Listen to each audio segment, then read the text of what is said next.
Bedtime is supposed to be a happy event for a tired child. For me, it was terrifying. While some children might complain about being put to bed before they have finished watching a film or playing their favorite video game, when I was a child, nighttime was something to truly fear. Somewhere in the back of my mind, it still is. As someone who is trained in the sciences, I cannot prove that what happened to me was objectively real, but I can swear that what I experienced was genuine horror. A fear which in my life, I'm glad to say, has never been equaled. I will relate it to you all now as best I can, make of it what you will, but I'll be glad to just get it off of my chest. I can't remember exactly when it started, but my apprehension towards falling asleep seemed to correspond with my being moved into a room of my own. I was 8 years old at the time, and until then I had shared a room quite happily with my older brother. As is perfectly understandable for a boy 5 years my senior, my brother eventually wished for a room of his own, and as a result, I was given the room at the back of the house. It was a small, narrow, yet oddly elongated room, large enough for a bed and a couple of chests of drawers, but not much else. I couldn't really complain because even at that age, I understood that we did not have a large house and I had no real cause to be disappointed, as my family was both loving and caring. It was a happy childhood during the day. A solitary window looked out onto our back garden, nothing out of the ordinary, but even during the day, the light which crept into that room seemed almost hesitant. As my brother was given a new bed, I was given the bunk air beds which we used to share. While I was upset about sleeping on my own, I was excited at the thought of being able to sleep in the top bunk, which seemed far more adventurous to me. From the very first night, I remember a strange feeling of unease creeping slowly from the back of my mind. I lay on the top bunk, staring down at my action figures and cars strewn across the green-blue carpet. As imaginary battles and adventures took place between the toys on the floor, I couldn't help but feel that my eyes were being slowly drawn towards the bottom bunk, as if something was moving in the corner of my eye, something which did not wish to be seen. The bunk was empty, impeccably made with a dark blue blanket tucked in neatly, partially covering two rather bland white pillows. I didn't think anything of it at the time. I was a child, and the noise slipping under my door from my parents' television bathed me in a warm sense of safety and well-being. I fell asleep. When you awaken from a deep sleep to something moving or stirring, it can take a few moments for you to truly understand what is happening. The fog of sleep hangs over your eyes and ears even when lucid. Something was moving, there was no doubt about that. At first, I wasn't sure what it was. Everything was dark, almost pitch black, but there was enough light creeping in from outside to outline that narrowly suffocating room. Two thoughts appeared in my mind almost simultaneously. The first was that my parents were in bed because the rest of the house lay both in darkness and silence. The second thought turned to the noise. A noise which had obviously woken me. As the last cobwebs of sleep withered from my mind, the noise took on a more familiar form. Sometimes the simplest of sounds can be the most unnerving, a cold wind whistling through a tree outside, a neighbor's footsteps uncomfortably close, or in this case, the simple sound of bed sheets rustling in the dark. That was it, bed sheets rustling in the dark, as if some disturbed sleeper was attempting to get all too comfortable in the bottom bunk. I lay there in disbelief, thinking that the noise was either my imagination or perhaps just my pet cat finding somewhere comfortable to spend the night. It was then that I noticed my door, shut as it had been as I'd fallen asleep. Perhaps my mom had checked in on me and the cat had sneaked into my room then. Yes, that must have been it. I turned to face the wall, closing my eyes in the vain hope that I could fall back to sleep. As I moved, the rustling noise from underneath me ceased. I thought that I must have disturbed my cat, but quickly I realized that the visitor in the bottom bunk was much less mundane than my pet trying to sleep, and much more sinister. As if alerted to and disgruntled by my presence, the disturbed sleeper began to toss and turn violently like a child having a tantrum in their bed. I could hear the sheets twist and turn with increasing ferocity. Fear then gripped me, not like the subtle sense of unease I had experienced earlier, but now potent and terrifying. My heart raced as my eyes panicked, scanning the almost impenetrable darkness. I let out a cry. As most young boys do, I instinctively shouted on my mother. I could hear something stir on the other side of the house, but as I began to breathe a sigh of relief that my parents were coming to save me, the bunk bed suddenly started to shake violently, as if gripped by an earthquake, scraping against the wall. I could hear the sheets below me thrashing around as if tormented by malice. I did not want to jump down to safety as I feared the thing in the bottom bunk would reach out and grab me, pulling me into the darkness, so I stayed there, white knuckles clenching my own blanket like a shroud of protection. The wait seemed like an eternity. The door finally and thankfully burst open and I lay bathed in light while the bottom bunk, the resting place of my unwanted visitor, lay empty and peaceful. I cried and my mother consoled me. Tears of fear, followed by relief, streamed down my face. Yet through all of the horror and relief, I did not tell her why I was so upset. I cannot explain it, but it was as though whatever had been in that bunk would return if I even so much as spoke of it, or uttered a single syllable of its existence. Whether that was the truth, I do not know, but as a child I felt as if that unseen menace remained close, listening. My mother lay in the empty bunk, promising to stay there until morning. Eventually my anxiety diminished, tiredness pushed me back towards sleep, but I remained restless, waking several times momentarily to the sound of rustling bed sheets. I remember the next day wanting to go anywhere, be anywhere, but in that narrow, suffocating room. It was a Saturday and I played outside quite happily with my friends. Although our house was not large, we were lucky to have a long sloping garden in the back.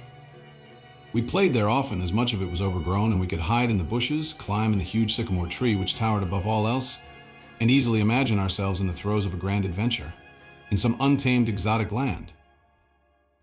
As fun as it all was, occasionally my eye would turn to that small window, ordinary, slight, and innocuous. But for me, that thin boundary was a looking glass into a strange, cold pocket of dread. Outside, the lush green surroundings of our garden, filled with the smiling faces of my friends, could not extinguish the creeping feeling clawing its way up my spine, each hair standing on end. The feeling of something in that room, watching me play, waiting for the night when I would be alone, eagerly filled with hate. It may sound strange to you, but by the time my parents ushered me back into that room for the night, I said nothing. I didn't protest, I didn't even make an excuse as to why I couldn't sleep there. I simply and sullenly walked into that room, climbed the few steps into the top bunk, and then waited. As an adult, I would be telling everyone about my experience, but even at that age, I felt almost silly to be talking about something which I really had no evidence for. I would be lying, however, if I said this was my primary reason. I still felt that this thing would be enraged if I so much as spoke of it.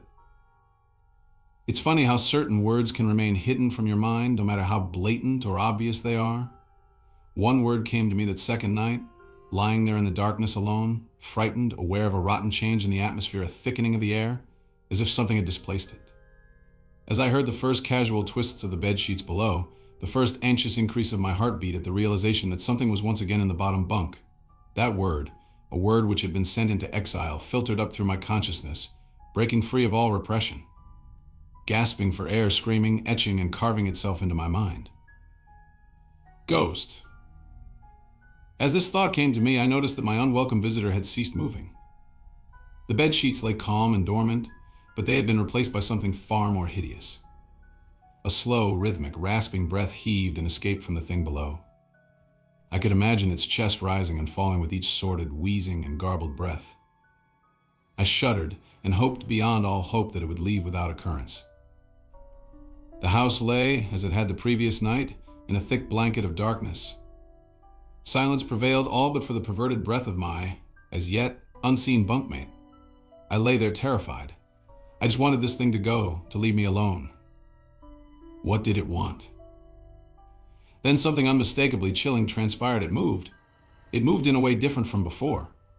When it threw itself around in the bottom bunk, it seemed, unrestrained, without purpose, almost animalistic. This movement, however, was driven by awareness, with purpose, with a goal in mind. For that thing lying there in the darkness, that thing which seemed intent on terrorizing a young boy, calmly and nonchalantly sat up. Its labored breathing had become louder as now only a mattress and a few flimsy wooden slats separated my body from the unearthly breath below. I lay there, my eyes filled with tears. A fear which mere words cannot relate to you or anyone else coursed through my veins. I would not have believed that this fear could have been heightened, but I was so wrong. I imagined what this thing would look like, sitting there listening from below my mattress, hoping to catch the slightest hint that I was awake. Imagination then turned to an unnerving reality. It began to touch the wooden slats which my mattress sat on. It seemed to caress them carefully, running what I imagined to be fingers and hands across the surface of the wood. Then, with great force, it prodded angrily between two slats into the mattress.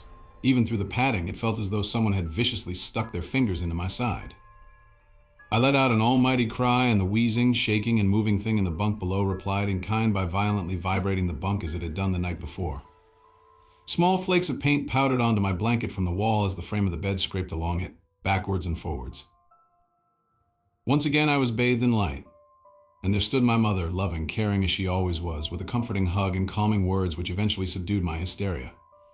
Of course she asked what was wrong, but I could not say. I dared not say. I simply said one word over and over and over again. Nightmare. This pattern of events continued for weeks, if not months. Night after night, I would awaken to the sound of rustling sheets. Each time I would scream so as to not provide this abomination with time to prod and feel for me. And with each cry, the bed would shake violently, stopping with the arrival of my mother, who would spend the rest of the night in the bottom bunk, seemingly unaware of the sinister force torturing her son nightly. Along the way, I managed to feign illness a few times and come up with other less than truthful reasons for sleeping in my parents' bed, but more often than not, I would be alone for the first few hours of each night in that place. The room where the light from outside did not sit right. Alone with that thing. With time, you can become desensitized to almost anything, no matter how horrific. I had come to realize that, for whatever reason, this thing could not harm me when my mother was present. I am sure the same would have been said for my father, but as loving as he was, waking him from sleep was almost impossible. After a few months, I had grown accustomed to my nightly visitor. Do not mistake this for some unearthly friendship. I detested the thing.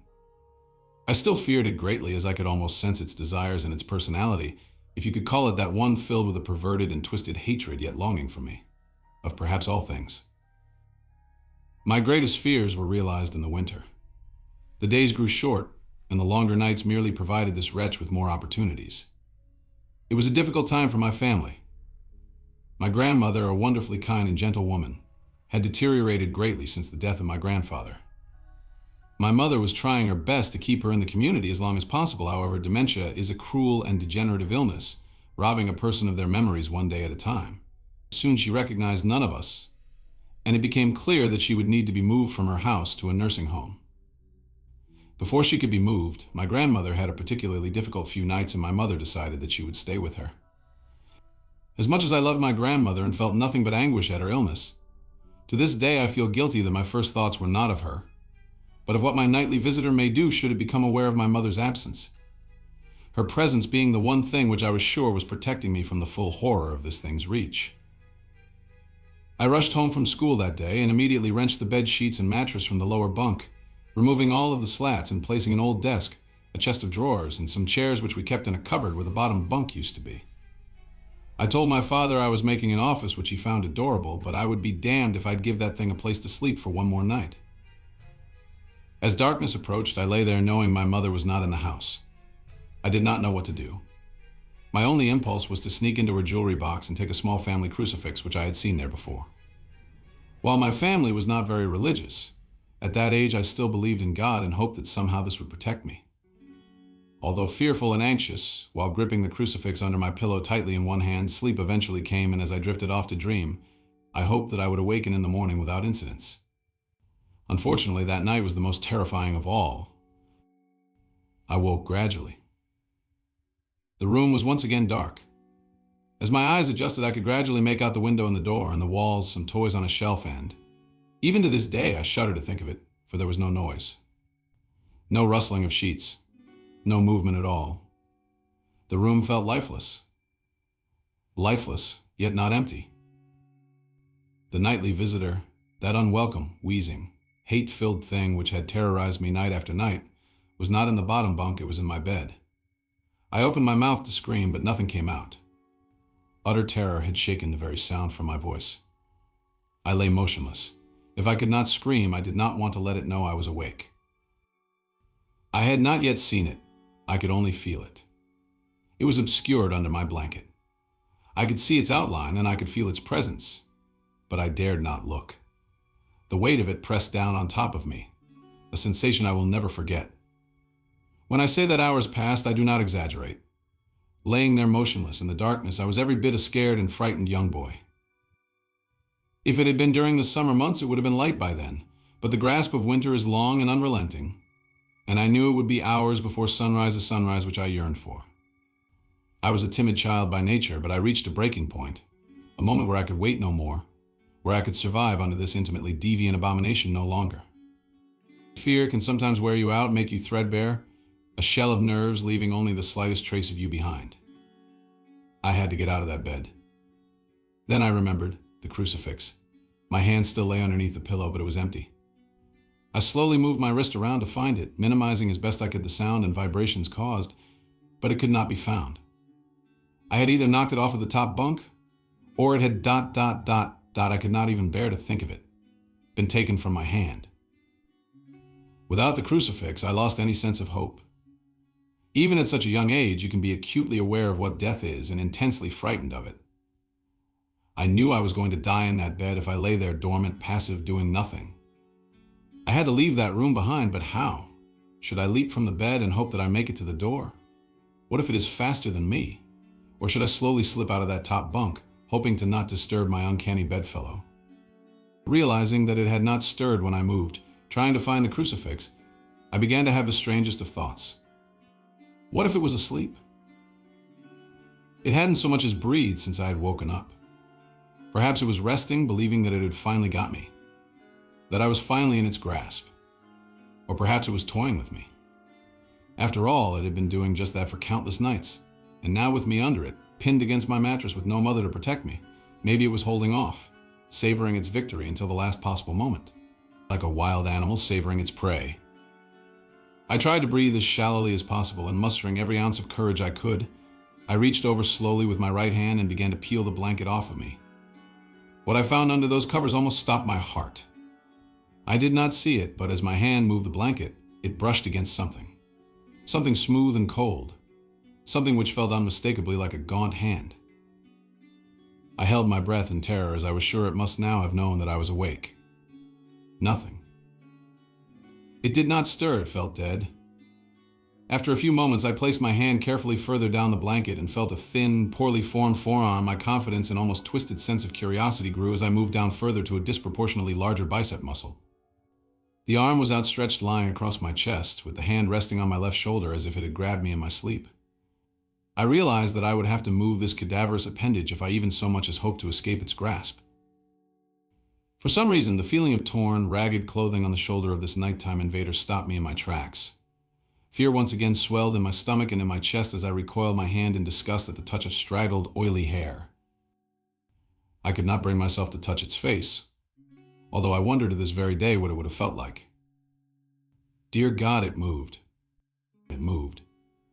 It was subtle, but its grip on my shoulder and across my body strengthened. No tears came, but God, how I wanted to cry. As its hand and arm slowly coiled around me, my right leg brushed along the cool wall which the bed lay against. Of all that happened to me in that room, this was the strangest. I realized that this clutching, rancid thing which drew great delight from violating a young boy's bed was not entirely on top of me. It was sticking out from the wall, like a spider striking from its lair. Suddenly its grip moved from a slow tightening to a sudden squeeze. It pulled and clawed at my clothes as if frightened that the opportunity would soon pass. I fought against it, but its emaciated arm was too strong for me. Its head rose up writhing and contorting under the blanket. I now realized where it was taking me, into the wall. I fought for my dear life. I cried, and suddenly my voice returned to me, yelling, screaming, but no one came. Then I realized why I was so eager to suddenly strike, why this thing had to have me now. Through my window, that window which seemed to represent so much malice from Aliside, streaked hope the first rays of sunshine. I struggled further, knowing that if I could just hold on, it would soon be gone. As I fought for my life, the unearthly parasite shifted, slowly pulling itself up my chest, its head now poking out from under the blanket, wheezing, coughing, rasping. I do not remember its features. I simply remember its breath against my face, foul and as cold as ice. As the sun broke over the horizon, that dark place, that suffocating room of contempt, was washed, bathed in sunlight. I passed out as its scrawny fingers encircled my neck, squeezing the very life from me. I awoke to my father offering to make me some breakfast, a wonderful sight indeed. I had survived the most horrible experience of my life until then, and now. I moved the bed away from the wall, leaving behind the furniture I had believed would stop that thing from taking a bed. Little did I think that it would try to take mine ... and me. Weeks passed without incidents, yet on one cold, frostbitten night I awoke to the sound of the furniture where the bunk beds used to be, vibrating violently. In a moment it passed, I lay there sure I could hear a distant wheezing coming from deep within the wall, finally fading into the distance. I have never told anyone this story before. To this day I still break out in a cold sweat at the sound of bed sheets rustling in the night, or a wheeze brought on by a common cold, and I certainly never sleep with my bed against a wall. Call it superstition if you will, but as I said, I cannot discount conventional explanations such as sleep paralysis, hallucination, or that of an overactive imagination. But what I can say is this. The following year I was given a larger room on the other side of the house, and my parents took that strangely suffocating, elongated place as their bedroom. They said they didn't need a large room, just one big enough for a bed and a few things. They lasted 10 days. We moved on the 11th. Part 2. After writing my account of an horrific experience I had as an 8-year-old child, many have encouraged me to speak about the aftermath. I've been hesitant to do so as I have felt unsettled since I broke my silence. Sleep has not come easy to me these last few nights. My skepticism, however, remains resilient, and as such I will tell of what I experienced in the other room. This won't be as long as what occurred only took place over a few days, but that was more than enough for me. If you recall, after that unwelcome nightly visitor left me, I was moved into another bedroom a year later. This room was much larger than the previous one and had a warm and welcoming atmosphere to it. Some places feel bad. The room before felt foul, but this one did not. Thankfully, I was given a normal bed. The previous one was taken apart and thrown out, a welcome sight, I might add. I loved my new room. I enjoyed the space for all of my toys. I was happy that the place was large enough to have my friends drop by, but most of all I was relieved to just be out of that uneasy, foreboding part of the house. On the first night I slept more soundly than I had done for a long, long time. Of course I still moved my bed several feet from the wall. I told my mother that I and my friends liked to use the gap between the bed and wall as a hiding place when we were playing. I awoke the next day feeling refreshed and relaxed. As I lay there watching some of my favorite cartoons on a small portable television, I noticed something odd. An old dark brown armchair, which had always been there, sat at the foot of my bed, large and looming. It was frayed and worn, having been given to us as part of a suite by my cousin, but it had been used many times even by then. The chair itself was not unusual, but what unsettled me was that I could have sworn that before I had went to sleep, the chair had been facing away from the bed. Now, in the cold light of day, the chair was facing me. I assumed one of my parents had moved it while I slept, probably looking for something which had been left there before we switched rooms. The second night was not as restful. It was around 11 p.m. and I could hear my parents' television from the other side of the house. The room was largely in darkness, the only illumination an orange hue drifting through my window from the streetlights outside. I lay there content, until I heard something quiet, yet unmistakable. At first I thought it was the sound of my own breath exhaling and inhaling as I rested, but when I stopped for a moment, the quiet, almost inaudible sound of someone else in the room breathing in and out did not cease. It continued, rhythmically and without pause. I lay there in the darkness, but while I was still recovering from the terror instilled in me from my experiences in my previous bedroom, I was not entirely afraid. The breathing was so distant and unlike the wheezing I had heard during my encounter with that thing in the wall that I remained calm, and even at that early age I believed that it was so subtle that it was probably my imagination playing tricks on me. Still, I took no chances. I stepped out of bed, walked across the room, and turned the light on. The sound had gone. I stared at that old worn armchair facing the foot of my bed, which was within reaching distance of where I slept, and turned it around to face the other way. I had no real reason to do so, but something about it sitting there filled me with dread. The third night I was not so fearless. Again I awoke in darkness. Lying on my back I stared up at the ceiling, which seemed to happily absorb the dim orange light from the street. The tree outside my window swayed in a calm breeze, casting a strange collection of improbable moving shadows across the room. I could hear nothing but the long and distant hum of the city's night traffic. Just as I began to drift back into sleep, I heard it creak from the bottom of my bed as if something had moved or shifted its weight on the floor.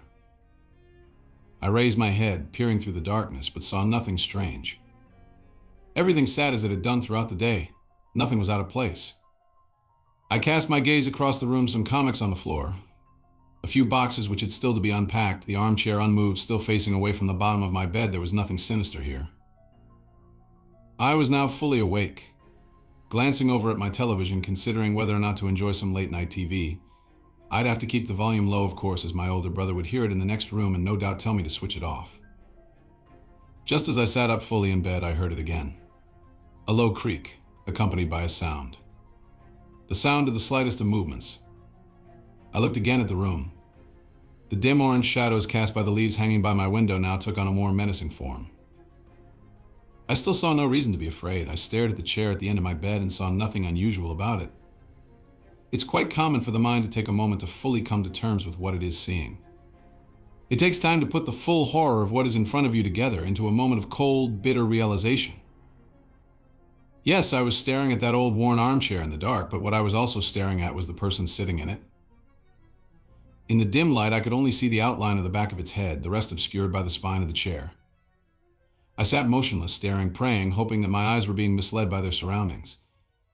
The slow creak of movement as it shifted in its battered throne chilled me to my very core. This was no mere trick of the dark. Then it shifted onto its right side.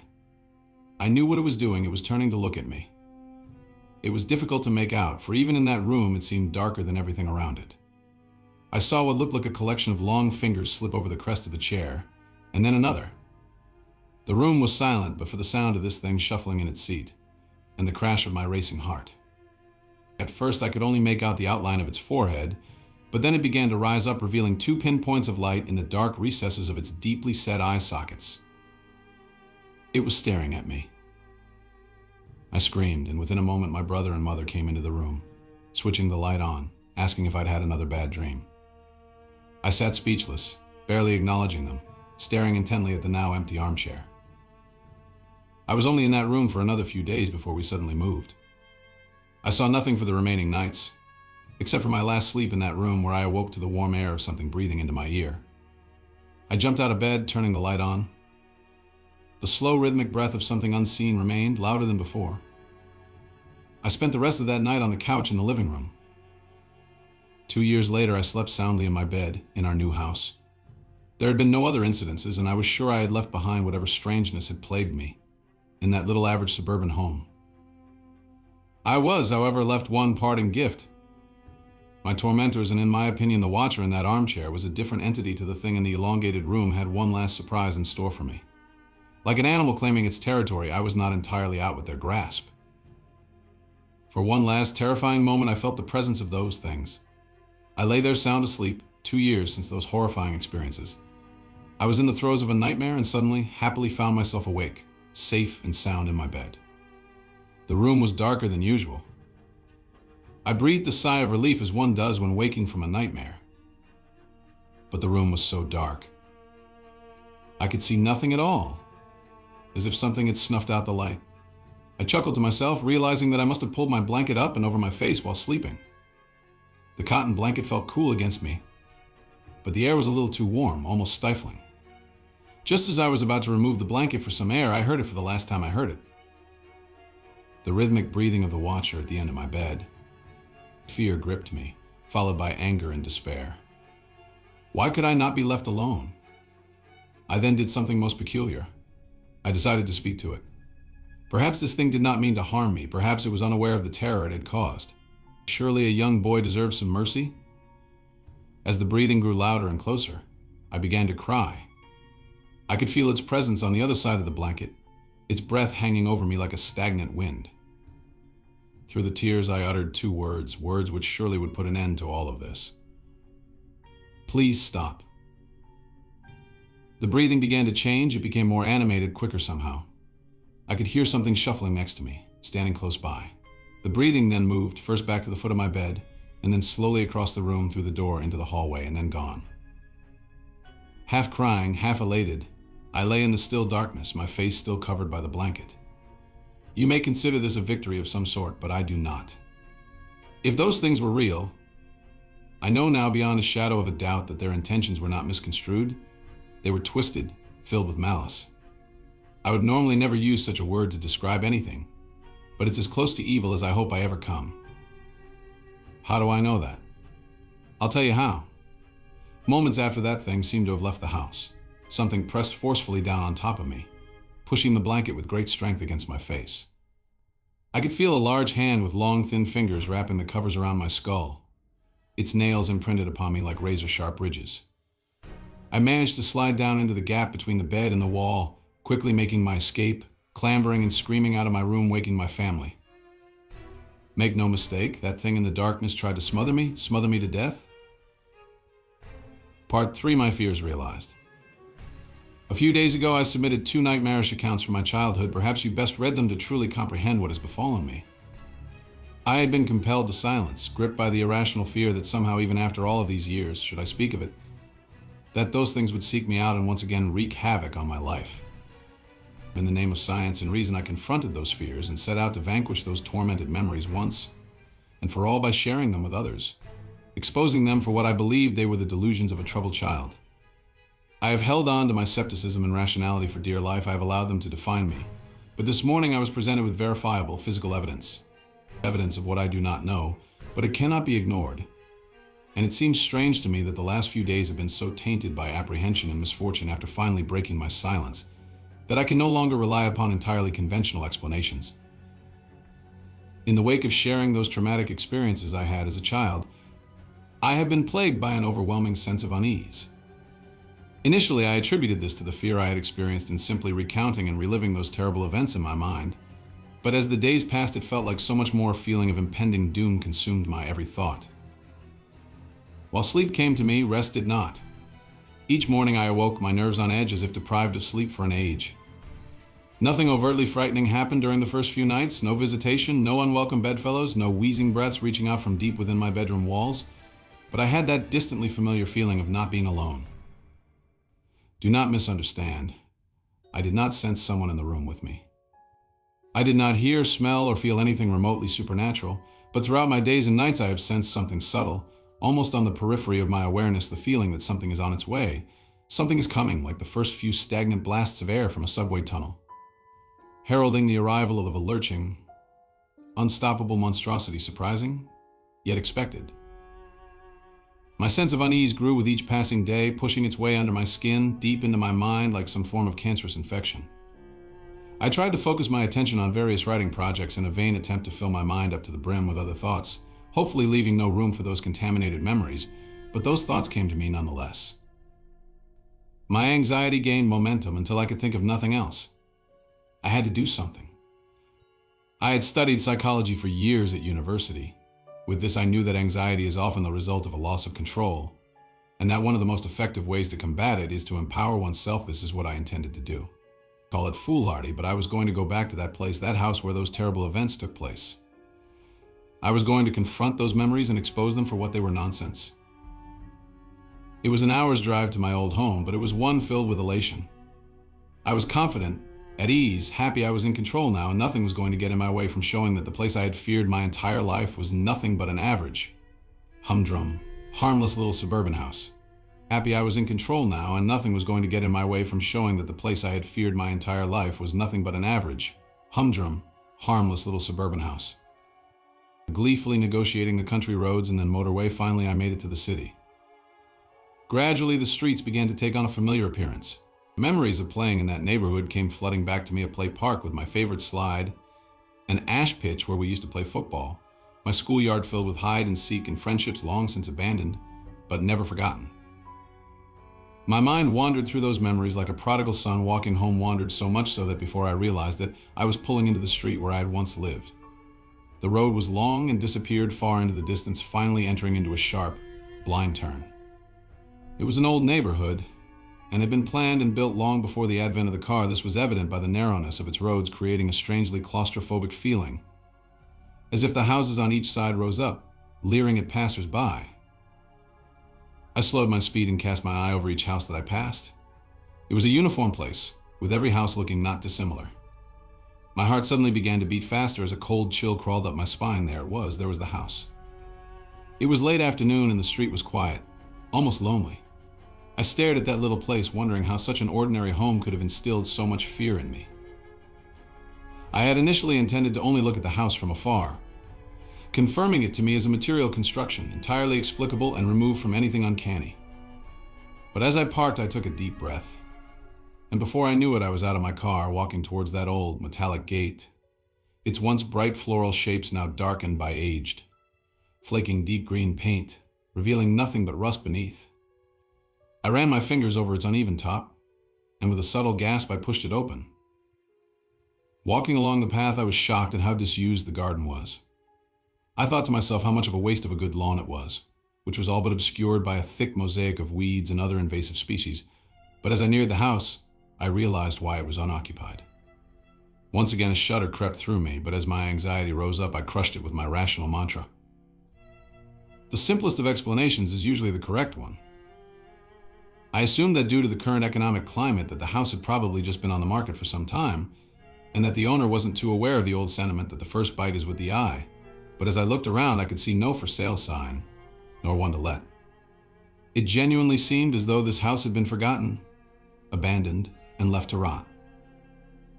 The windows at the front of the house were filthy and, as such, almost impossible to see through, but as I wandered around to the back of the building, I could see more clearly inside. I would have imagined that a house such as this one would be empty, but on the contrary, it was entirely occupied by the trappings of a modern life. I could see a television sitting in the living room corner, a coffee table with magazines strewn across it, various pieces of furniture sitting as if ready to be used, and a couple of coffee cups sitting on the windowsill still full, covered in mold. I would have thought the house was lived in if it was not for a thick layer of dust lying over everything, accompanied by the occasional spider's web. It seemed as though the most recent occupants had left in a hurry and never returned. Clambering through a sea of waist-high grass and bushes, I eventually arrived at that innocuous little window at the back of the house. The very sight of it frightened me, but this was mere memory and not the strange feeling of being watched from within as I had experienced as a child. Peering in, the room looked eerily familiar. I suppose there is little that can be done with a room so small, so oddly narrow, but through the dirt-covered glass the room looked almost unchanged from when I had slept in it. A bed, a set of drawers, and what looked like an assortment of toys on the floor. A profound sense of anger washed over me momentarily, but I shook it quickly from my mind. The room was clearly that of a child's, and the thought of that thing harming another innocent filled me with contempt for such a thought, and within me swelled the desire to protect any child from such an abomination. As I gazed at that wall, of which a bed lay alongside it, the hairs on the back of my neck stood up. For a moment, and it was for only the slightest, I thought I saw the blanket on top of the bed move. More than that, through that window pane I could have sworn I heard a wheezing gasp. Closing my eyes tightly, I repeated another scientific mantra. Science does not owe its debts to imagination. Opening my eyes, I saw nothing but an empty bedroom. No foul spirits, no unearthly things, just a room, no more, no less. I breathed a sigh of relief as if that all was well with the world for the first time in many days. You may think that it was wishful thinking, but I genuinely felt that I had shown myself that there was nothing to be scared of, other than my overactive imagination. It was starting to get dark and I wanted to be home before the night. Filled with confidence now that my anxieties were behind me, there was one last thing I needed to do. When we had left that house, we did so in a hurry. As a child, it was disorientating, even frightening to leave everything I knew behind. But there was one thing left which I always wondered about. At the bottom of the garden stood a sycamore tree which looked to be even older than the house. I was amazed at how unchanged it was. I had grown up, gone on to pastures new, but the old sycamore still stood wise, warm, almost friendly in its appearance. I think it's a rite of passage for any child to have a place to hide things. It's often their first experience with independence, something removed from any authority figure. For me, my stash was halfway up the old sycamore. I'm sure I must have looked like a fool, but I happily and gleefully climbed the tree with abandon. The configuration of the branches had changed in places, but overall the happy memories of playing amongst the limbs of the old sycamore, of having a little piece of the world to myself away from everyone else, seemed vivid as it was remarkable how much remained unchanged. Halfway up, I caught my breath and smiled to myself. In the central trunk of the tree lay a hollow. Whether it had been created by an animal, or perhaps the tug of a gale on a weakened branch long ago, I do not know, but it was where I kept things. If I found something which I was sure would be taken from me for being inappropriate, into the hollow it would go. The truth is, though, that the majority of the items inside were not very interesting, mostly just toys and rarely exotic pieces of contraband like a slingshot or some smoke bombs. I had no reason to hide the toys, but when I was young it felt adventurous to have a secret. The hollow was dark and filled halfway with rotting leaves, no doubt deposited there from countless autumns. Nevertheless, I reached deep inside to see what remained. I couldn't believe it. I had found a toy that I had hidden there before we moved all those years ago. I could feel the plastic in my hand, its sharp edges unmistakable. But the leaves and darkness of the hollow obscured its view from me as I struggled to remove it from the thick, wet mixture of rotting leaves and rainwater. It seemed to be caught amongst a collection of small twigs. The reason I was so excited was that I knew when we moved that I had left one of my favorite toys behind a small plastic First World War British soldier. It may not sound like much, but I had grown up on my family's stories of my grandfather's adventures during both wars. And while he had passed away before I was born, I would often act out exaggerated versions of the stories with this small soldier in the role of the hero, my intrepid grandfather. At the time, I thought a hollow the perfect hiding place for a soldier. My delight, however, quickly turned to horror. I felt sick to my stomach, for as I pulled the soldier out, I realized it was not my toy, but something else entirely. Stuffed into the back of the hollow amongst the sludge, and now in my hand was the skeletal remains of a small animal. The bones crunched together in my grip as the few small flakes of hair and flesh left on it putrefied between my fingers. I almost lost my balance as the rotten and potent smell of death escaped through my moist grasp, invading my senses. I climbed back down carefully, dejected. There was nothing else in the hollow. My toy was gone, probably taken by another child during the subsequent years. What remained of the poor animal I buried under some loose earth in the garden. I left that place immediately. Despite my unfortunate encounter in the hollow, I still felt empowered. That I had actually plucked up the courage to revisit that place, to see how ordinary it really was, made me feel in control once more of my faculties. I did not at that time require anything other than a conventional explanation. I said goodbye to the old neighborhood, to that bad memory once and for all, and began to make my way home. By the time I had driven onto the motorway, something had begun to filter through from the back of my subconscious. At first I disregarded it, dismissing it as my imagination. But as the sun shone its last and dipped below the horizon, I sensed the growing of a compulsion in me. An idea which seemed to have been born and nurtured for no good reason. No rationale, no sound causal footing, but one which had to be followed at all cost. I must get home. I increased my speed, zipping sporadically between the slower cars on the motorway, looking in the rearview mirror, keeping an eye on what might be following. I had to get home. Again, I drove faster, constantly looking behind as if racing some unseen pursuer 70, 80, 100 miles per hour. I tore along the road, I beeped, I yelled, the sweat lashed off of me. What was happening to me? Please, just let me go home. White-knuckled, I finally made it off of the motorway and onto the country roads which would lead directly to my town. The roads were narrow and wound around the now bleak and ominous countryside. Darkness seemed to blanket the road in front of me. I turned my full beam on and breathed a sigh of relief to see a bright light again, even if artificial. The manic anxiety which had seemed to grip me on the motorway appeared to have diminished. However, I still glared into the rearview mirror more often than I should have, just to make sure that there was nothing following me. What a ridiculous thought. To think of something chasing my car. To put myself and others in danger by speeding down a busy motorway. Madness. Still, madness or not, I had felt compelled to get away as quickly as possible, and even though I had managed to collect my nerves, the loneliness of the road I was on fueled my yearning for my own town, my own street, my own bed. Nervously, I traversed the web-like winding roads which seared through the countryside, feeling relieved at the first sign of a lamppost, of civilization, and of the boundaries of my town. I pulled up outside of my house, switching the engine off, and sat for a moment in silence. I had to stop all of this nonsense, things coming out of walls, watchers smothering me at night, looking into someone's window like a prowler. All of this was lunacy. Tomorrow I would start afresh, no more writing about my childhood experiences, no more reliving of dread-filled nights. Just getting back to normal, carrying out my work, spending time with my girlfriend, and most of all, reaffirming my belief, faith, and confidence in science and rationality. Then the thing in the back seat leant over, grabbed me by the shoulder, and breathed a foul, rancid breath from deep inside its lungs down the back of my neck. I scrambled for the door, my arms flailing around looking for the lock. Fear possessed me, shook me, a fear I remembered all too well. A fear from all those years ago, lying awake at night in that sickening room. The inside of the car had grown much colder, but that was nothing compared to the icy fingers burrowing into my shoulder. I honestly thought I was going to die.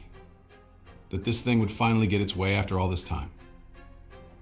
The door handle popped in my panic grip and I fell out of the driver's seat onto the pavement. For the briefest of moments, I thought I caught a glimpse of something in the back seat, vague, the form of an old man, yet twisted and distorted, grinning from ear to ear. Luckily, there was no one around, as had there been, I would have appeared a mad fool, for the car was empty. I grabbed the keys from the ignition and booted the door shut with my foot, locking it for the night. I staggered down the path and into my house. I'm not going to lie to you, but I drank myself to sleep last night. You may recall that I said I had evidence, actual physical evidence of something unnatural. You might be wondering what that evidence is. Well, I could say that it was the marks on my shoulder that made me shudder with fear, or I could tell you that my bedroom window lying prized open this morning by what looked like claw marks has left me dreading tonight, or any other. But no, none of that scared me as much as what I saw today upon waking. Sometimes the most frightening of messages are the most simple, for lying on my chest as I awoke this morning was a toy soldier. The soldier I had hidden in that hollow all those years ago returned to me as an adult, bitten in half. Part 4, Something Wicked This Way Comes. Last night was the most heart-wrenching and frightening of my life, so much so that I can barely bring myself to contemplate it. By now I will have submitted what occurred during my visit to that cursed place I once called home, a visit which heralded the return of my childhood fears. No matter what foul thing befell me then, nothing could have prepared me for last night. After waking up to the chilling sight of that toy soldier, bitten in half, I found that the window to my bedroom was slightly ajar. On closer inspection, it looked entirely as if the window had been prized open from outside. The latches were bent back, out of position, as if subjected to an unrestricted, unbound brute force. From the outside looking in, I could see 3 indentations where the unwelcome housebreaker had used some kind of tool to leverage the window unnaturally away from its latch. What was peculiar about those markings was that they seemed to cut across the outside of the window frame like an old uneven razor, unlike a crowbar or other implement which would have merely left a dent where it had been used as a wedge to force the window open. Nothing had been stolen, and I attempted to rationalize the markings on the window as human-made, and not claw-like as they appeared to be. The toy soldier returned to me so violently I could not explain. My heart sank at the very thought of it. I knew it was a message, but it seemed to me to be more of a twisted joke, announcing the arrival of my childhood predator rather than something to be puzzled over or interpreted. I spent the morning checking each room of my house and its contents. Nothing was missing. I could only hope that whatever that fiend had been in the back seat of my car the previous night, that it had only wished to frighten me one last time and then be on its way. Perhaps its reach would be weakened so far from my childhood bedroom. It is all too easy for any sane person to persuade themselves that a traumatic event is something more benign, but in this instance I could not. That broken toy was not a mere joke, but a promise. A promise that it would return for what I did not wish to know. My thoughts naturally tumbled inwards and back to those terrifying nights I had as a child. I was now reintroduced to the apprehension of bedtime, the longing for the day and the anxiety of night. Like an old and relentless enemy, my fear grew throughout the day, festering inside of me, leading to strange and ominous thoughts about the consequences of unwittingly bringing that thing home. Do not misunderstand me. My fear was not simply for my own safety. As a child, I believed that my nightly visitor was transfixed and consumed by wanting me, but I did not feel that my loved ones were in any danger. This, however, had changed. I did worry. This time I did feel nothing but fear for my loved ones, because you see, I do not live alone. My girlfriend and I moved in together over 2 years ago. I have caused enough damage now that I do not wish to speak her name and will simply refer to her as Mary. Mary and I had a happy existence, and in fact, we were very much in love. This coming Christmas morning, I was going to propose to her, but that beautiful moment has now been bitterly taken away from me by that rancid abomination. I knew that Mary would be home that evening. She works in events and promotion, and as a result is often away from home for days at a time, traveling around the country coordinating various conferences and exhibitions. I do not complain about this, as she and I both know that I am a solitary character, and that the odd few days of solitude normally do me good, allowing me to dive headlong into my writing, absorbing each and every word undisturbed. Despite this, I always miss her, and with the events of the past week, reliving those torturous nights and then allowing them to return, I had missed her far more acutely than I had ever previously done so. She arrived at around 6 p.m. and I greeted her with a smile, a warm embrace, and a passionate kiss. I tried to hide my perturbed state of mind from her, but Mary knows me better than anyone I have ever met and immediately inquired, "What's wrong?" I tripped and fumbled through my words as I explained to her that I had written a story about my childhood and that exploring those dark and twisted memories had left me distraught. Mary has an incredibly caring nature, and she immediately laid her suitcase and bags on the floor, sat me down on our couch, and with her soft and gentle way, asked me to talk about the whole ordeal. But I couldn't. I couldn't mention this thing, this wretch which had now found its way to our home, an invisible and twisted invader which had been led there by my idiotic curiosity. At the time, I felt that she would think me mad, but now how I wish I had told her the truth. If there is one thing more damaging to a relationship than a lie, it is a half-truth.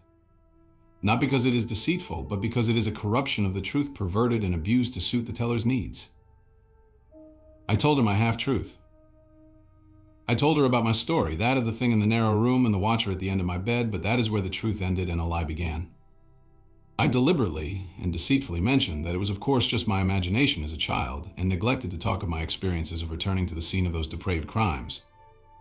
Knowing that she would see the damaged window latch and claw marks, I spun my web as I told a grand tale about waking up to a burglar attempting to break into our house and having to chase them away.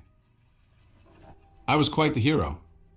I lied to her, and she showed me great sympathy and kindness for my deception.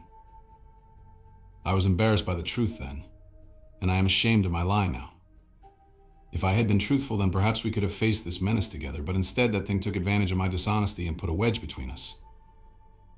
The events of last night desecrated the most important thing in the world to me. Nighttime arrived in all of its bleakness and was unwelcome. I lay in the darkness, waiting. Mary was sound asleep next to me, each breath a soothing reminder of companionship, but despite my growing aversion to loneliness, I would have no sleep that night. I knew from experience that when my uninvited guest would show itself, it would do so with subtlety, increasing its grip on me with each visitation, as if requiring time to build up its strength, a leech feeding on my fear for succor. My nerves kept me on edge, which fought back the oncoming onslaught of sleep admirably.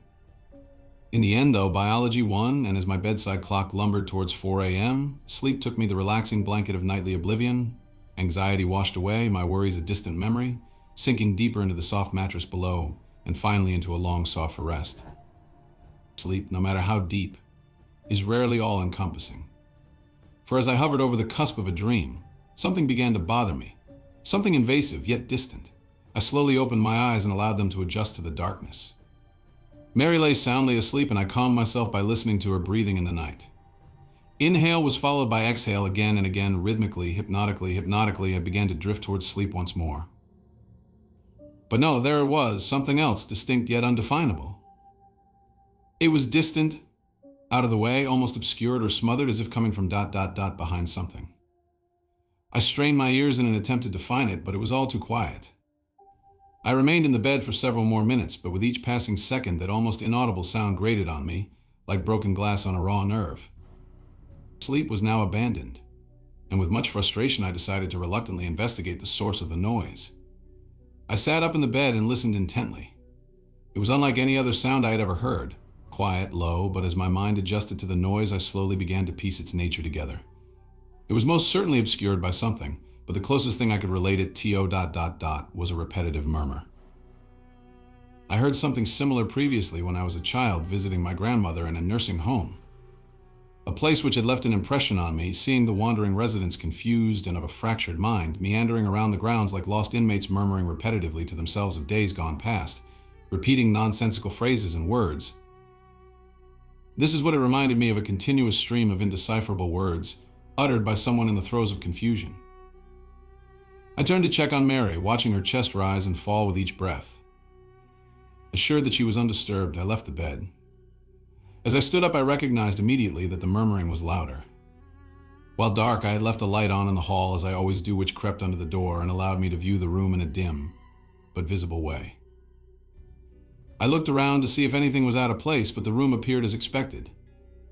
My mind ambled back to that night as a child in the second room, when noises could be heard from some unseen yet ever-present menace. I took a step forward, and as I did so, the noise once again grew in volume.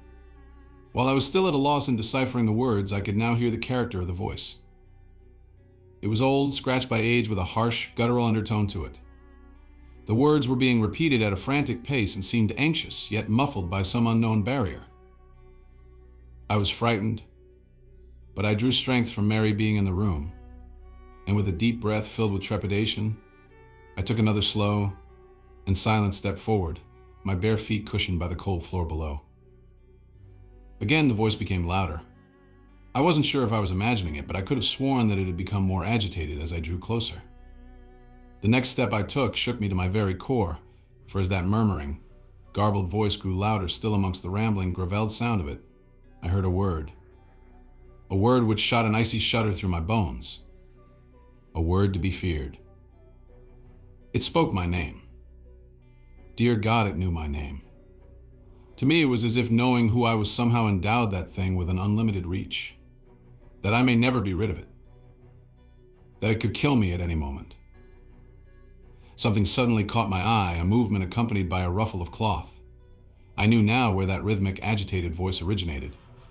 I knew now why it was muffled and difficult to decipher.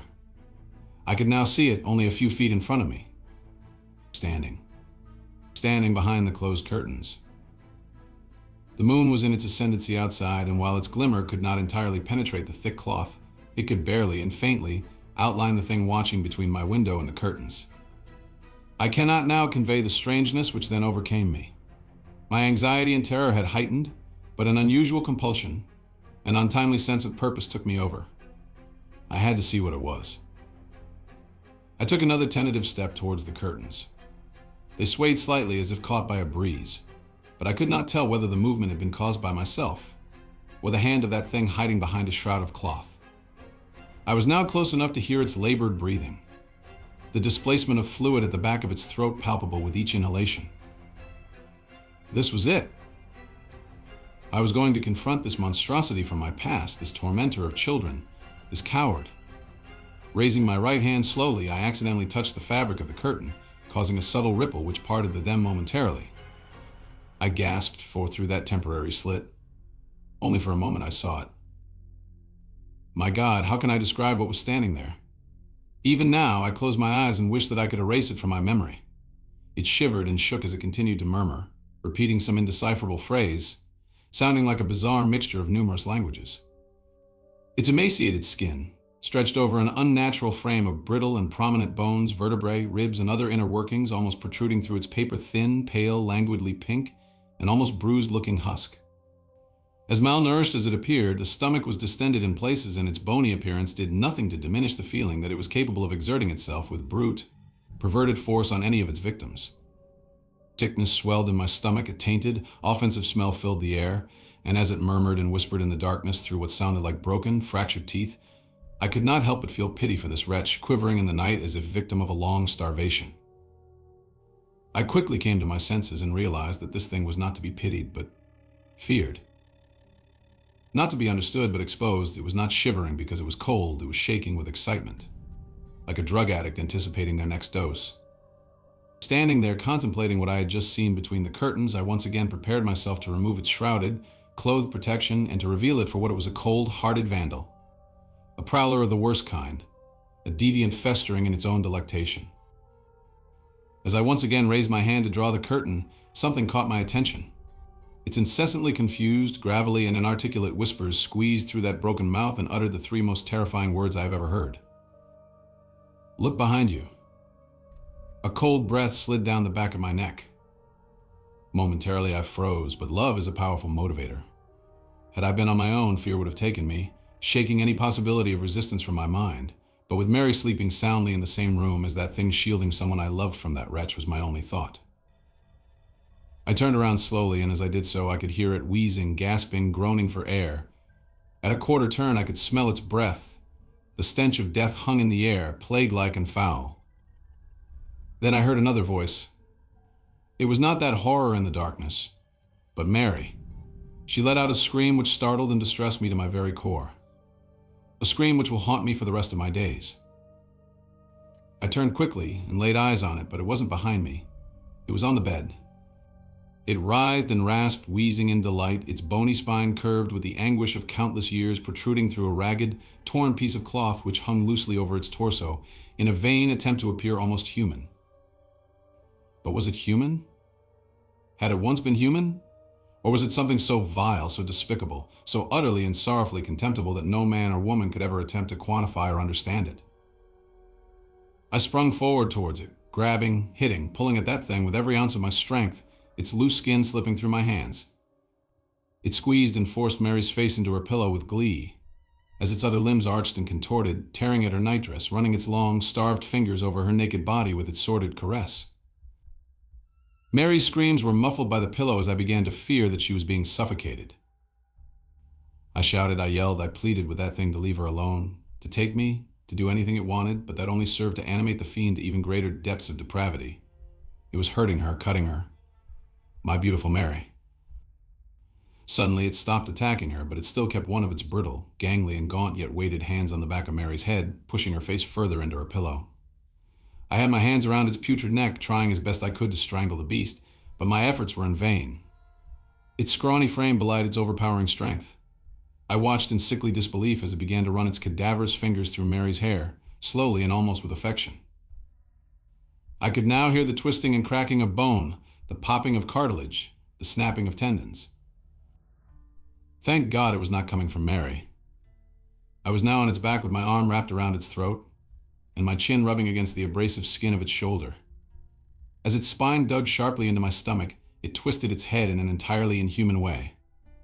Its neck clicked and groaned under the strain with every arthritic movement, as if hindered by 1,000 years of rigor mortis. It was now looking at me. I have heard it often said of some people that they cannot see the forest for the trees, but now I truly appreciate that sentiment. So close was I to its black, icy stare that I could not take in its surrounding features. I increased my grip, I swore, I screamed, I would have torn its throat out if I could have. But it was all in vain as it continued to run its scrawny fingers through Mary's hair nonchalantly while looking at me. I don't think I will ever truly recover from the sound which seeped out through what I assumed to be its approximation of a grin, a wheezing sigh, a grunt, something which sounded very close to a sinister, otherworldly laugh. As its face touched mine, its eyes stared deep into me. Not even my reflection was returned, two looking glasses into a sanctuary for the dark, devoid of light, happiness, and love. It was staring as if it wished to say something, as if it was trying to communicate a simple idea to me. Malice. With a wrenching, stuttered, and violent movement, it tore an entire fistful of hair from Mary's head, leaving behind it an open wound. Then it was gone. Mary did not scream, she merely whimpered. I turned the bedside lamp on, but no words of care or sympathy could console her. She wept uncontrollably. The bed was soaked in blood, which had seeped out from the numerous scratches on her back and the large cut where an entire section of her hair had once been. I hugged her, told her that everything would be all right, then she looked at me. Looking at her tear-filled eyes, I knew what she thought immediately. She thought I had attacked her, that I had done those terrible things to her. Of all the experiences I have had, the look of betrayal, disgust, and contempt on Mary's face will remain the most painful. She is gone. After composing herself, she gathered up some things and left. I tried to explain, I tried to tell her everything that had been happening, but she would not listen. Who would believe such a preposterous story? She simply said that she would not call the police, but that if I ever attempted to contact her, she would do just that. To her, I was the aggressor, not that thing. As she left, she turned to look at me one last time and then burst into tears. I know now that I have lost her forever. The woman I love more than anything on this earth thinks I am a violently hideous human being. If only she could understand that whatever did this, that it was not human, and if it ever was, it had long since abandoned that nature. It was 5 a.m. when Mary left me. It's 9 a.m. now. I am sitting here in the cold light of day at my kitchen table, writing this so that there is some record of what has transpired, so that people know, so that Mary knows that whatever happens, that whatever occurs from here on in, that it was that despicable creature from my childhood, from that cursed narrow room, all those years ago, which rained this misery down upon me, upon us. I must now dispense with the sentiment. I could easily sit here mourning the loss of my relationship with Mary, or I could allow myself to be overcome with fear to do nothing. But that simply will not do. I can hear the laughter of my neighbor's children outside. At different stages in my life, I remember that same feeling of joy and happiness from something as simple as playing with friends, or climbing a tree, or kissing the woman you love, or even drifting off to sleep at bedtime to dream of what could be, in the safety of a happy family home. Memories, only memories, ... I fear I will never experience that happiness again. This thing has broken me. But I am resolute. Whatever that hideous wretch has in store, whatever it desires to do with me, I will not allow that thing to harm another person, or to invade another child's life as it did mine all those years ago. I must leave you all now, as there is much to be done before it gets dark, before it returns. My plans are made, and with any luck they will succeed. I wish I could say we will speak again, but I think that is unlikely. I hope you understand what must be done, because tonight I'm going to kill it. Part 5, Sleep Tight. I am shaking as I write this. I was released by the police less than 2 hours ago, and I am compelled to record the events of the past day and night as quickly and as accurately as possible. In some ways I want to forget, but I know that I cannot. I know that I should not. For my own sanity, I must divulge what has happened. It is far too important. Should I ever allow myself to be swayed by the mechanical, rational nature of the world once again, these words should serve to remind me that what is unseen is both mysterious and frightening. After Mary left, I knew that I had lost her forever, but rather than be consumed by depression and inaction, I was invigorated by one purpose, by one thought, by one idea that I knew I had to carry out. I had to destroy that thing, for I could not allow the chance that it may one day hurt my loved ones or desecrate the innocence of another child. I also knew that I faced death, but feeling that I had already lost everything, that was a small price to pay. It is said that revenge is a dish best served cold, but having waited my entire adult life to be rid of this thing, its memory and the shadow that it had cast upon me, I met the proposition of killing this fiend, this corrupt and perverted force, with a smile on my face. That night it would be dead, even if I had to drag it to hell with me. Busying myself for the next few hours, I packed a bag and wrote a letter to Mary and my family explaining what had happened and that they weren't to blame. I phoned my mother and father, then my brother, just to hear their voices one last time, but I did not let on that I thought I may never speak to them again. My mother's intuition led her to ask if everything was all right. I smiled and told her I loved her before reluctantly saying goodbye. At about 7 o'clock, I made my way out to the car. The sun had already set and the street seemed eerily quiet, as if the scene of an unattended funeral. I sat in the driver's seat, leaving the door on the other side open, awaiting my most unwelcome passenger. By 9 o'clock, nothing out of the ordinary had occurred. The place remained deserted and the cold night air flowing through the open door was beginning to bite. As I sat there, contemplation echoed through my mind. I ruminated on the nature of this cadaverous parasite. One question rose out of a sea of thoughts, towering above all else, unmoving and continuous. Can you kill something which is already dead? I did not know if this was a thing of the grave or some unworldly specter which could be considered alive in some way, but just as I was re-evaluating my plan, there it was. It was subtle at first, but there was a small, almost indistinguishable shift in the suspension of the car. Had it been any other circumstance, I would have put this down to a gust of wind pushing and pulling at the chassis, but I was all too familiar with that feeling from all those years ago, as the bunk bed would shift slightly with that thing climbing into the bottom bed. I knew its foul calling card. The air grew denser as if contaminated by some nearby corpse. It was in the car with me, unseen, yes, but there nonetheless. As I heard the slightest of whispered breaths from the back seat, I leaned over and calmly closed the passenger door. I turned the key in the ignition, and as I pulled out of the street, I could have sworn I heard a quiet yet distinctly malicious snigger, as of something mocking me. Did it know what I had planned for it? Our destination was not far, but the roaming hills through which our taken country road penetrated rose up and diminished with regularity, a stark reminder of the ominous isolation of night. Occasionally on the way I could hear something from behind, but I refused to look for that thing in the dark. Patience, it would not be long before I would confront it. The irony hit me. I was worried about scaring off the same thing which had terrified and tortured me as a child. I had to be resilient and so drove carefully and calmly through the countryside, swamped by darkness, hoping that my unearthly passenger would not suspect me. I arrived.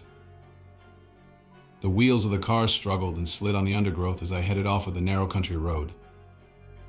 The landscape had opened up, and as I looked at the broken and rotting trees around me, I felt that it was fitting to come to this bleak place in the cold night to destroy that bleakest of things. The land suddenly came to an abrupt end, a cliff etched out from an old quarry, looking deep into the black waters of the lake below. The cliff edge was relatively flat, and had in fact at one time housed a road which had subsided into the lake decades earlier. The local kids would tell stories about the vengeful ghosts of those killed during the subsidence, but they were just stories. Or perhaps they weren't. In the past, I would have disregarded such tales, but who would believe mine if I told it to them now? I switched the engine off and parked several meters away from the cliff edge, switching off any lights and composing myself for what would come. I sat in that car for what seemed a lifetime, the only company given to me by the occasional splash of water against the cliff below. I waited. This thing was smart. Of that there was no doubt. It had toyed with me, relishing the pain and torment it had caused as only something of a coldly frozen intellect could. For this reason, I knew it would suspect me, and perhaps even flee if I brought the car too close to the cliff's edge I had to wait for it to attack. Let it feed, let it revel and gorge itself on me. Perhaps then it would not notice as I slowly plunged the car into that dark, icy water below. I was going to drown the bastard. I had appraised the potential consequences in my head and reasoned that there would be a moment, a singular moment, where I would have a slim opportunity to escape from the car just before it reached the edge. Mary and I used to go there occasionally, a place to be together away from everything else, and it did not look nearly as stark during a summer's day. I therefore had the place in mind and knew it well. The drop was at least 30 feet to the depths below, and I did not want to be in that car as it hit the water, nor trapped inside with that abomination. I waited. Then I heard it, slowly at first, and then increasing in rate and volume, a rasping, wheezing breath from behind. Strangely, it sounded more labored than before, each breath a struggle, filled with fluid, rotten, and decayed. A shiver ran up my spine. A rank, foul smell began to fill the air. The breath drew closer from behind. My heart began to race, beating hard and fast as I looked up and saw the windscreen begin to ice up from inside. I could see my breath, a natural thing indeed, but what was unnatural was the breath visibly moving across my face from the side. I turned slowly. I wanted to cry, I wanted to leave, run into the night, but I had to stay. I could not allow it to escape. It was sitting in the passenger seat. I was staring at it, and it at me. Hunched over, covered by darkness, contorted, gaunt, hands seized as if fighting rigor mortis, it slowly moved towards me. One bony leg cracked and groaned as it slid over my lap and onto the other side. Oh God, it was sitting on me. It pulled itself in close to me, and through a shard of light provided by the moon, I saw its face. Skin hung from its jagged features. Glassy eyes stared deep into me as its grin spread up through its face, unnaturally wide as the result of its half-rotten flesh, exposing the rotten muscles, broken teeth, and sinews of its rancid smile beneath. Pulling closer, it opened its mouth, revealing a wet and putrid tongue which could be seen through part of its missing jaw. Wheezing, breathing heavily, a foul stench which stung my eyes and filled my mouth elicited a response from me as I retched, my body attempting to expel its poisonous fumes, and as I did so it stopped for a moment, and then cackled to itself happy content. Staring into its icy cold eyes, it yet gave the impression of an afflicted and increasingly weak old man. It was still incredibly strong, but it seemed as though it had lost some of its potency. Perhaps leaving that elongated room had somehow affected it? Its long, protruding fingers caressed my face, and then, as a show of intent, it stuck one of them deep into my shoulder. I screamed as it bent and twisted inside of me, the rotting fiend moving its finger to cause the maximum amount of damage and pain that it could. As it did so, its other hand slid down against my body. It touched me. It was time. With my free arm, I turned on the ignition, and though my shoulder was still pinned to the seat, I managed to fight through the pain, put the car into gear, and took off as fast as I could. The creature flailed and screamed. It attempted to climb over me into the back seat, but I held on with all of my strength, the thoughts of what it did to Mary enough to fuel my rage. We raced towards the edge of the cliff, and I eyed the driver's door frantically. As we neared our icy plunge, I screamed in anger at its festering, rancid face and pushed it off of me. It scrambled into the back seat for dear life as I scrambled for mine by unlocking the car door. It was too late. The car careered over the cliff face, and before I knew it, we hit the dark water, splitting the black glass-like surface with tremendous force. I should have died then, but an airbag took the brunt of my impact, although I still managed to scrape my head across the door frame. Dazed, I looked around. The sound that I heard coming from that thing was malformed yet familiar. The squeal of some demonic child soon gave way to the anguish and rage of an ancient intelligence which knew that it faced almost certain death. The water was frozen and poured in through the now twisted open car door with such force that it winded me. I gasped for air as my unwilling prey now did. It writhed and twisted as it looked for an exit. Spying the open door, it pulled itself through the water towards me. I curled up my fist and smashed it into that thing's face. Pieces of rotten flesh flaked off under the impact as a dark black liquid oozed from the resulting wound. Again, it attempted to get past me, and I knew that to keep it in that car long enough to drown, that I would have to die with it. I felt numb as the frozen water slipped over my chin. My heart struggled against the cold, and with a sudden surge I was submerged and had breathed my last. I held my breath, but only to compose and ready myself for an icy, suffocating death. I hoped that it would not be painful. My thoughts returned to Mary and my family. An all-consuming sense of sadness and despair overwhelmed me, but as I struggled with that thing trying to get past me and through the door, grabbing and flailing with its arms, I looked down and saw it. Its leg was trapped between the dashboard and floor of the car by the impact of the fall, and although it could move, it could not leave. I turned immediately for the door. I could barely see but a foot in front of me in that black water, but there was enough moonlight to light my way. Just as I got to the door, the wretch grabbed hold of me and pulled me back to it. It had given up all hope of escaping, but it wanted to drown me with it. We fought for what felt like an age in that cold, bitter grave as the car slowly sank deeper and deeper into the darkness. I could now feel my body pleading with me to take a breath, to exhale my last gasp of air and then inhale the frozen water.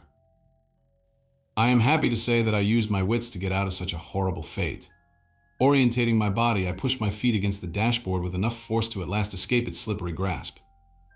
I do not remember much else, bar the anguished and hate-filled scream that my tormentor let out as I left it to die at the bottom of that icy lake. I found myself walking through the wilderness, cold, wet, but alive. The wound in my shoulder slowed me down, but I kept the bleeding at bay by applying pressure to it with my other hand. It took me 2 hours to walk home, and I am amazed that I did not collapse from exhaustion or hypothermia. When I saw the familiar sight of the street that I live on, I was filled with a sense of accomplishment, a sense of pride and triumph. I had beaten that thing once and for all. That is until I went inside my house and found a trail of large, wet footprints leading from the front door to my bed. Disbelief took me. Despair so sharp and so overwhelming that I am unable to convey it with mere words. It was lying in my bed, waiting, a white sheet covering its emaciated body from sight. The human mind is a wonderful thing. Just as you believe your body has reached a level of exhaustion that it cannot recover from, that your emotions are so frayed that you feel you cannot continue, a thought springs as if miraculous from a weary mind. Let it rest. For now. I quietly crept through the dark and picked up my wallet, which I had left on a small coffee table in the center of my living room. Leaving the door unlocked, I left to attend to a new plan and returned an hour later. With a moment's preparation, I slipped into the spare room. There I lay in that unsullied bed, waiting. I was sure that this was the end game, that instead of toying with me, it would come for the kill. How it had escaped that watery grave I did not know, but I would be damned if it would escape again. I could only hope that it would sense me from the other room. I closed my eyes, pretending to be sound asleep. Time lumbered onwards, and although I fought it, exhaustion finally took me, sending me into a deep slumber. I woke with its hands around my neck. It coughed and spluttered on top of me, a rancid black liquid dripping on my face as it oozed from its facial wounds. I struggled, gasping for air and hoping that I had the strength in me to escape its grasp. But it was too strong and my hands could not grip it with any sense of conviction, as it seemed to be dripping wet from its plunge into the lake. It may not have seemed rational at the time, but as my vision dimmed and the last light of consciousness extinguished within me, I did as so many animals do in their last moments. I played dead. Lying motionless, holding my breath, it shook me violently by the neck and then released me. I waited for my moment, my last chance to destroy this thing. Its labored breathing relaxed slightly and seemed to stare at me almost quizzically. I waited still for a shift of weight which might have let me throw it to the ground. Leaning down close to me, its wide, crumbling sneer puckered, gathering its putrid saliva in its mouth and in what was left of its cheeks, it then showed utter contempt for the living. And the dead it spat its festering fluid onto my face, the remnants dripping down onto me through a hole in its jaw. I wanted to scream, to do anything to remove such a vile smear on my skin, but I dared move. The time was not right. Leaning in closer, it prodded and scratched at the wound in my shoulder, the pain shearing through my body. With all of my resistance, I remained motionless. Then it slowly and patiently slid two of its long, distended fingers into my mouth. The taste was overwhelming, rancid, rotten, dead. The arthritic clicking of its knuckles shook my resolve. As it arched its back in glee, it suddenly pushed its fingers deep down into my throat. I gagged, an instinctive reaction. Instead of being shocked, a garbled laugh emanated through its broken teeth as it thrust its fingers deeper into my mouth. I felt its cold, hard flesh scraping against the inside of my throat, pleading without words for it to stop. In our darkest of moments, we sometimes find our true strength.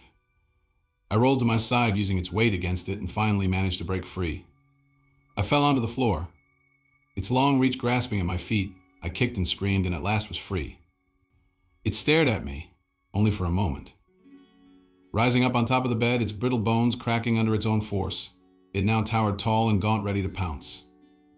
Since I was a child, I had been a victim.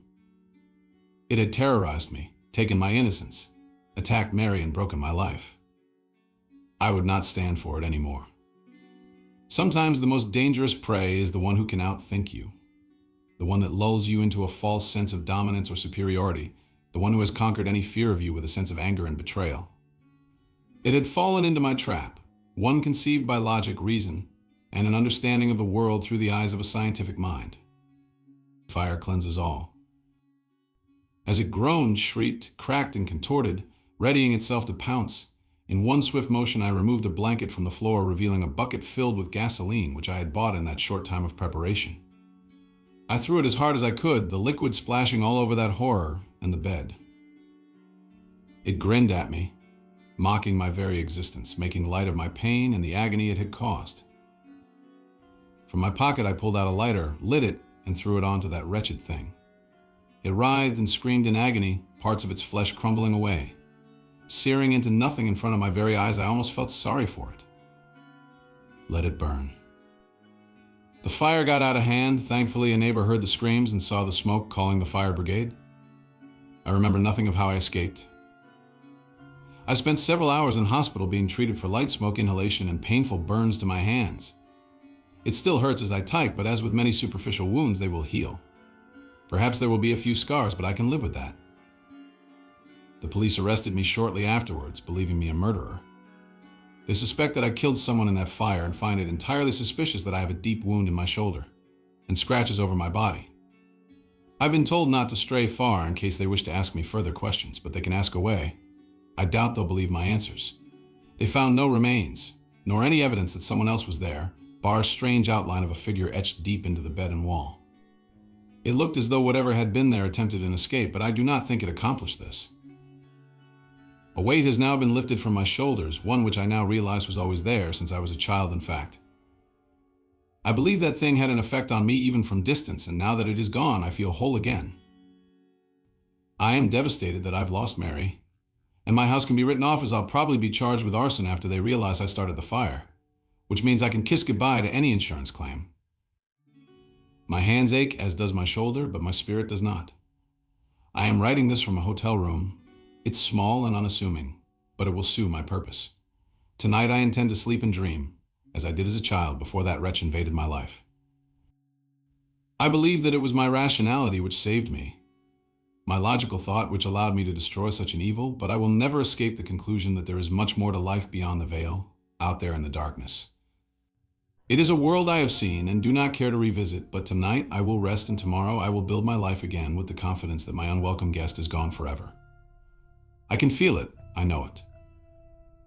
It will take time for me to adjust and perhaps my mind will play a trick or two along the way. It is difficult to abandon the paranoia of a lifetime. I must learn to accept my safety once again.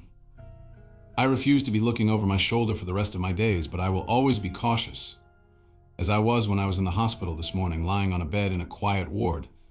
I thought I felt the bed shake for the briefest of moments, but I know that it was just my imagination.